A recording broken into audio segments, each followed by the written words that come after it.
Assalamualaikum warahmatullahi wabarakatuh. Saya Yasabella Putri Aribawa dengan NIM 112111279 dari Prodi Akuntansi STIE Bank BPD Jateng. Pada kesempatan ini saya akan berbagi video mengenai analisis regresi berganda untuk memenuhi tugas mata kuliah Aplikon Statistik. Nah, langsung saja kita menuju soal. Yang pertama di sini soalnya yaitu PT Maju Mundur Informatika beberapa bulan ke depan akan gencar-gencarnya mengadakan promosi sebuah aksesoris komputer di berbagai daerah dengan membuka stand di berbagai daerah berikut ini. Nah, ini adalah data mengenai penjualan biaya promosi dan luas stand yang dikeluarkan di 15 daerah. Bisa dilihat untuk datanya seperti ini, teman-teman. Nah, selanjutnya seperti biasa kita menuju aplikasi SPSS.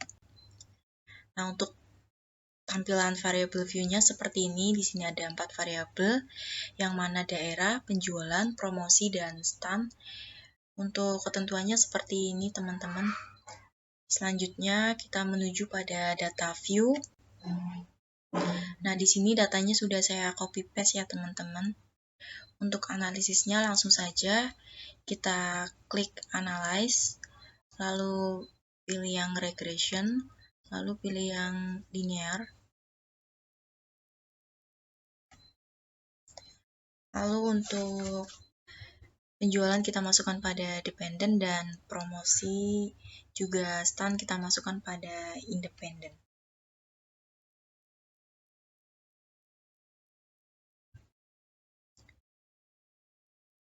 Oke, seperti ini. Lalu kita pilih statistik. Nah, untuk kotak kecil ini kita checklist semua, teman-teman. Oke, lalu pilih continue. Lalu menuju pada plots. Nah, ini yang histogram ini di checklist juga. Lalu klik continue. Untuk option juga ketentuannya di sini yang entry-nya 0,05 dan removal-nya 0,10. Lalu klik continue dan klik OK.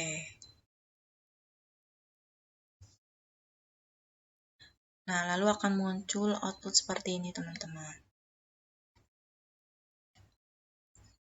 Oke, yang pertama pada tabel deskriptif statistik. Untuk min dari penjualan adalah sebesar 246,40 dengan divisi standarnya sebesar 41,113. Lalu untuk min dari promosi adalah sebesar 34,53 dengan deviasi standarnya sebesar 9,583. Lalu untuk min dari stand adalah sebesar 187,93 dengan deviasi standarnya sebesar 38,087. Lalu untuk jumlah data yang tersebar atau N dari masing-masing penjualan, promosi, dan stand yaitu sebesar 15. Bisa dilihat ini, teman-teman. Lalu pada tabel yang kedua yaitu tabel korelasi.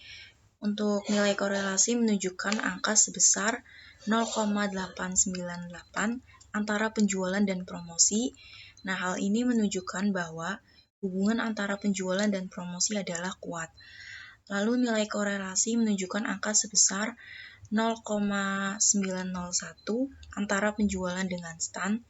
Hal ini menunjukkan bahwa hubungan antara penjualan dengan stand adalah kuat.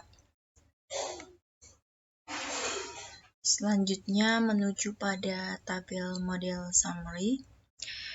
Untuk kolom R itu menunjukkan angka koefisien korelasi yaitu sebesar 0,974.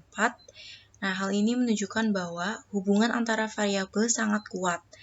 Untuk kolom R square yaitu sebesar 0,949. Nah, ini merupakan kuadrat dari nilai korelasi R square yang juga disebut koefisien determinasi. Hal ini berarti bahwa promosi dan stand dapat menjelaskan penjualan sebesar 94,9% dan 5,1% dipengaruhi oleh sebab-sebab lain.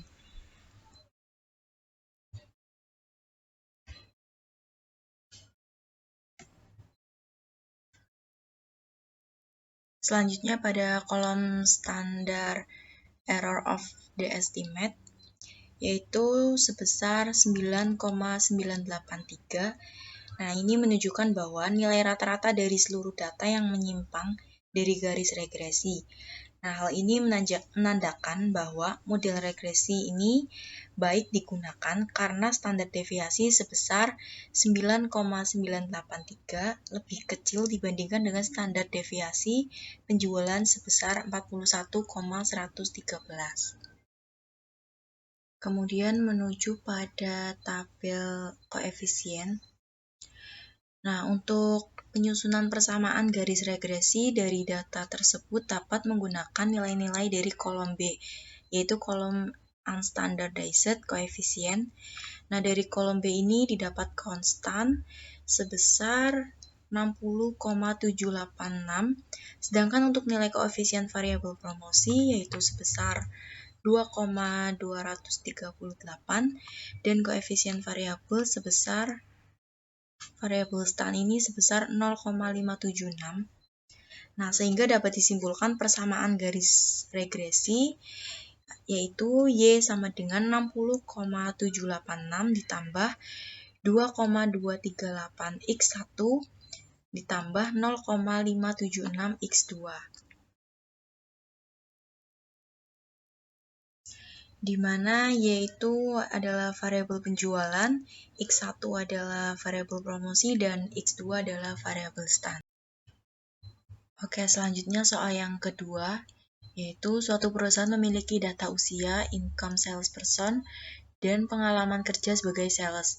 Perusahaan itu ingin membuat model regresi berganda untuk memprediksi income berdasarkan usia dan pengalaman kerja. Nah, dapat dilihat datanya pada tabel di bawah ini, teman-teman. Seperti ini. Oke, untuk analisisnya langsung saja kita menuju pada aplikasi SPSS. Nah, untuk tampilan pada variabel view-nya seperti ini. Seperti biasa, di sini ada 3 variabel, yang mana usia, pengalaman kerja, dan juga income. Untuk ketentuannya seperti ini ya, teman-teman. Selanjutnya menuju pada data view. Untuk pengujiannya langsung saja pilih analyze sama seperti tadi. Lalu pilih regression dan pilih yang linear. Untuk variabel income kita masukkan pada dependent, dan untuk variabel usia dan juga pengalaman kerja kita masukkan pada independent.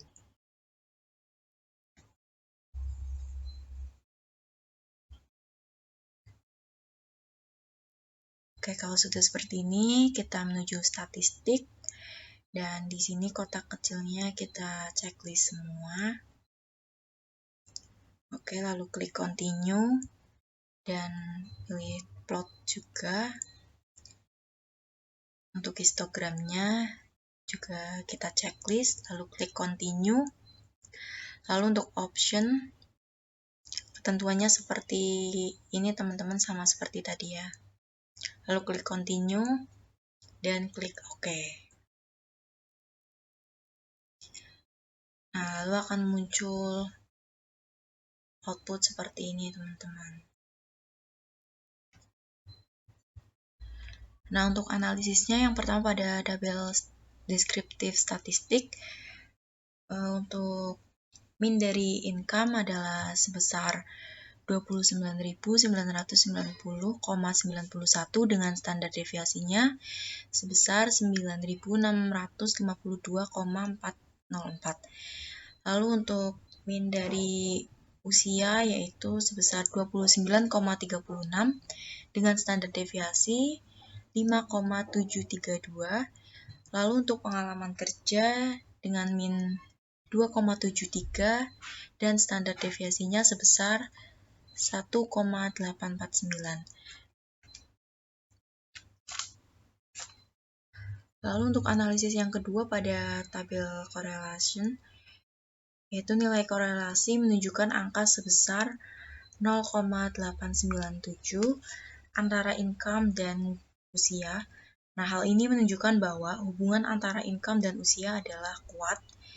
Lalu nilai korelasi menunjukkan angka sebesar 0,719 antara income dan pengalaman kerja. Hal ini menunjukkan bahwa antara income dan pengalaman kerja itu juga kuat. Lalu yang ketiga yaitu analisis pada tabel model summary.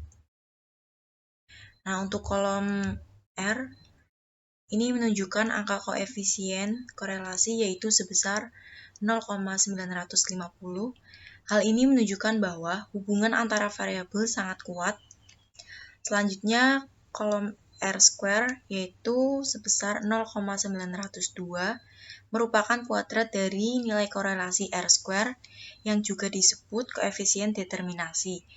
Nah, hal ini berarti bahwa usia dan pengalaman kerja dapat menjelaskan income sebesar 90,2% dan 9,8% dipengaruhi oleh sebab-sebab lain. Lalu pada kolom standard error of the estimate ini yaitu menunjukkan angka sebesar 3.379,772. Nah, ini menunjukkan bahwa nilai rata-rata dari seluruh data yang menyimpang dari garis regresi. Nah, hal ini menandakan bahwa model regresi ini baik digunakan karena standar deviasinya itu sebesar 3.379,772 lebih kecil dibandingkan dengan standar deviasi income-nya.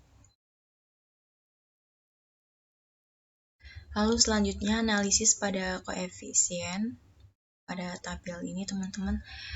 Nah, untuk penyusunan persamaan garis regresi dari data tersebut dapat menggunakan nilai-nilai dari kolom B, yaitu kolom unstandardized coefficient. Dari kolom B ini didapat konstan sebesar min 10.591,034. Sedangkan untuk nilai koefisien variabel usia sebesar 1.207,730 dan koefisien pengalaman kerja sebesar 1.876,824.